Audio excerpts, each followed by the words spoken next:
How's it going, everyone? College Lefty, and in this video I have for you all some ranked seasons gameplay. I'm back on MLB The Show 19, and in the previous upload I wanted to mix it up, play some MLB The Show 17, but in this video we are going up against a friend. I'm pretty sure I know this guy. I'm pretty sure I'm friends with him on PlayStation. Amort33, I have recognized his PlayStation name before. I know we've played at least one game, if not a friendly, maybe one ranked seasons game against each other in the past, but I know he's a good player. I know he's going to be able to hit. I expect an offensive slugfest, kind of an offensive back and forth matchup here. I know a lot of runs are going to be put up, so I'm going to have to hit as well as he is in this game. There I missed my spot with Bob Feller, but I recently put Bob Feller to my ace position, my ace spot in the rotation. I wanted to kind of mix it up. I've had a lot of Kershaw matchups. I wanted to mix it up. I'm facing Clayton Kershaw, but we have Bob Feller. If you have multiple 99s or the same overall type of pitcher, or multiple of the same overall pitchers in your lineup, then you can kind of mix and match. The game will automatically automate your rotation to put the highest overall players first, regardless of where you have them set in your rotation. But if they are all the same overall, then you can mix and match them. I could also put Clayton Kershaw as my 5 starter, simply because I have all 99 overall players and I can do that. But there he gets a late base hit with Albert Pujols against the shift. That was definitely a solid hit. I left it over the middle of the plate. He swung a little bit late, but he does get rewarded on that swing. We get the strikeout facing Alex Bregman. That's a big out. That card is really good. One of the best all-around hitters in the game, I would say, with 100 contact and power versus right, as well as the 124 vision. But here we're getting the first run on the board for the ball game. Lou Gehrig goes deep. I thought I might have got under that one just a little bit, but it does carry out dead center or right center field for a solo shot. Now we have Albert Pujols up, and recently I have done extremely well with this card. I had 3 home runs in the last 3 at-bats. In one ranked seasons game, I had a multi-homer game with him. The very next plate appearance, he hits the 4th home run in a row. The first one in this game, of course, but 4 home runs in 4 consecutive at-bats with Albert in 2 different games. So kind of interesting there, and I thought that was pretty wild. I had a slow start with them, then I've hit multiple homers in a row with them. There, the opponent gets something going with this creative player, 99 speed. Then he tried to bunt with his pitcher. I threw him out at second. Willie Mays pops up to the center fielder. So kind of an interesting swing of events. He definitely could have broken open the inning if his creative player is on second base there. It's a different result with the clutch attribute. You just never really know what would happen. I'm facing Frank Thomas with 2 outs and kind of pitched around Babe Ruth a little bit. Cody Bellinger falls out there in right field, and that allows the pitcher to come around and score with 25 speed. Babe Ruth moves up to third base, and now we got to face Pujols. So the plan kind of backfired pitching around Babe Ruth, but I didn't really want to give up a 2-run shot to tie it. I could have given up more runs by pitching around him,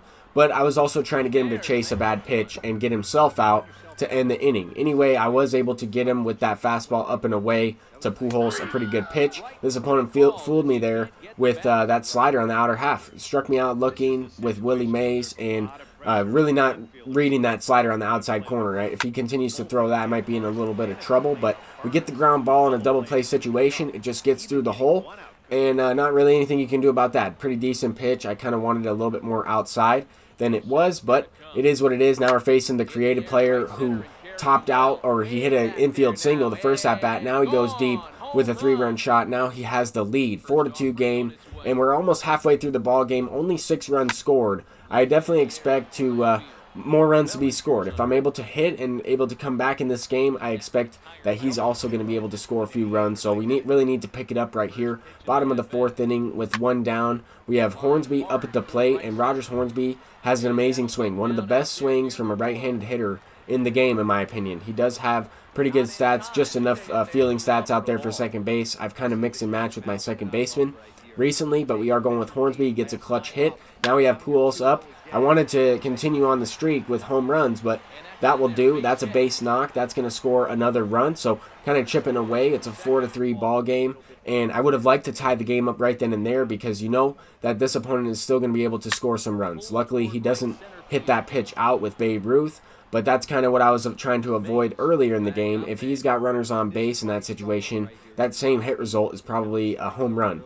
Anyway, we're facing Frank Thomas, and that's exactly the result that he gets. A solo shot And Frank is an absolute beast. He's batting behind Babe Ruth, makes it very difficult to kind of play the matchup even later in the game with the lefty, with the righty. He's got multiple guys in there that can hit both in a row. The middle of his lineup is very good. The next batter, Albert Pujols, sends one into the gap, so that's going to be extra bases following up the home run. Don't want to allow Bob Feller too long in this game simply because his confidence is starting to drop a little bit, giving up some runs here in the middle portion of the game.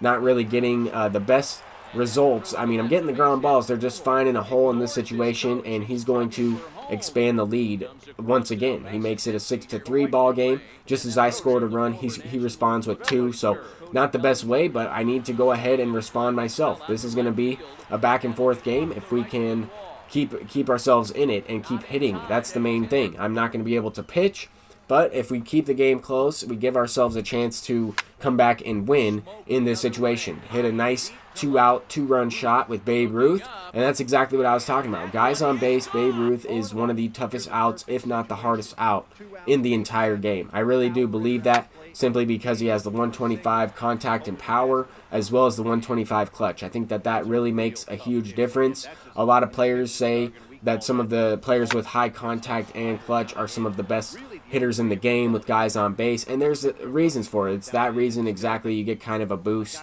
in that situation, a little bit of a contact and power boost. Here we're facing Babe Ruth with Josh Hader. I got the strikeout. It's a 6-5 ball game, so we were able to respawn with 2 runs in that last inning, and then it's now a 1-run ball game. So we need to get something going. Once again, get the leadoff guy on. That is absolutely huge. In this game so far, we've only had a couple scoreless innings combined between the two of us, but we haven't had that big inning just yet. We have not been able to break the game open, either player. It's been pretty close throughout the entire game. Here he kind of dives to the center fielder, so I'm looking to go first to third with Babe Ruth in that situation, and it pays off for me. Albert Pujols moves the runner up.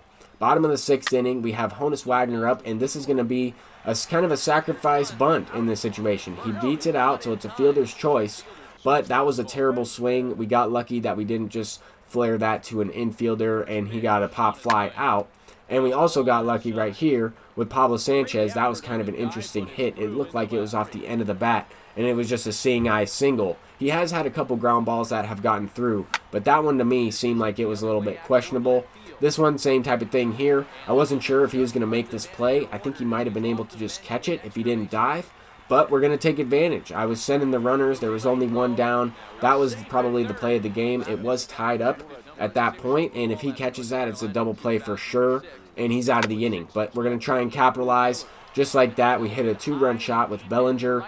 When something crazy like that happens, you want to look for a pitch over the middle of the plate, and you can't miss it. You really need to put the game away in this situation. And even scoring a few runs here, trying to score 6 runs in this 6th inning, I don't feel that any lead is safe. I feel like this opponent can respond with multiple runs of his own. There we get thrown out with Willie Mays, so we didn't quite score 6. We have a 10-6 ball game here. Bottom of the 6th with Hornsby up, and he is going to tack on one more. Got that one over the middle. He kind of left in Andrew Miller, and after giving up a few runs in this inning, his confidence is certainly lowered. His stamina might be lowering at this point. This is a 20th pitch thrown right here. I just barely missed it with Lou Gehrig. Would have been nice to send out another one with him, but he does catch that one at the wall. So really intense game. I mean, a 5-run lead. I don't feel that this game is over. I mean, he does have a couple innings left. He's hitting the ball really well.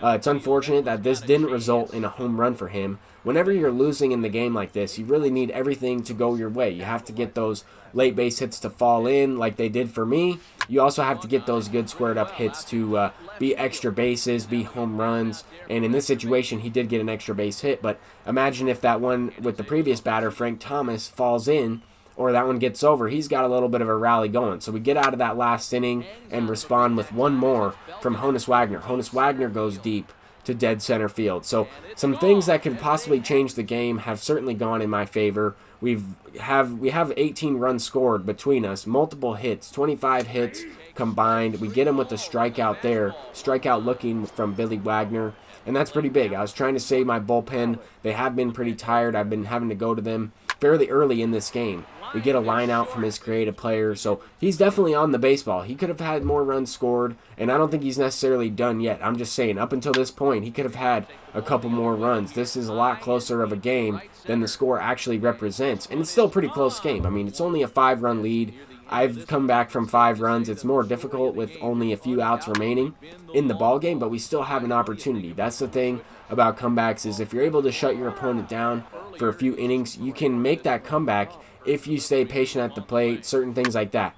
I started to kind of get out of rhythm to start this ranked season stream. I had probably one of the worst games I've ever played, and then I tried to respond by, trying to break out of that slump that I had for that first game. So I tried to score a couple more runs in this one than in the previous game. I did put up a lot of runs in the previous game I played as well. Also, I've had some pretty back and forth offensive slugfests in this ranked seasons. The hitting has certainly kept me in the game, and that's really all it is, because I certainly can't pitch on MLB The Show 19. I don't know what it is, but my ERA is like double what it has been in previous years. I know it's much easier to hit in this game. I wanted to focus on that as well, but we get the fly ball to end it right there. He runs into the wall. We would have lost a lot of points if we lost that game. I know Amort's a great player, but he was in the DS division for that one, so we would have lost probably 25 points or so. But anyway, we get 15. That's going to do it for this video. Hopefully I can go live a little bit later. I have had some difficulty with my internet, but I will keep you guys posted. My router's just resetting on its own. Luckily, I've been able to record this video without it doing that. So thank you all for watching, and peace out.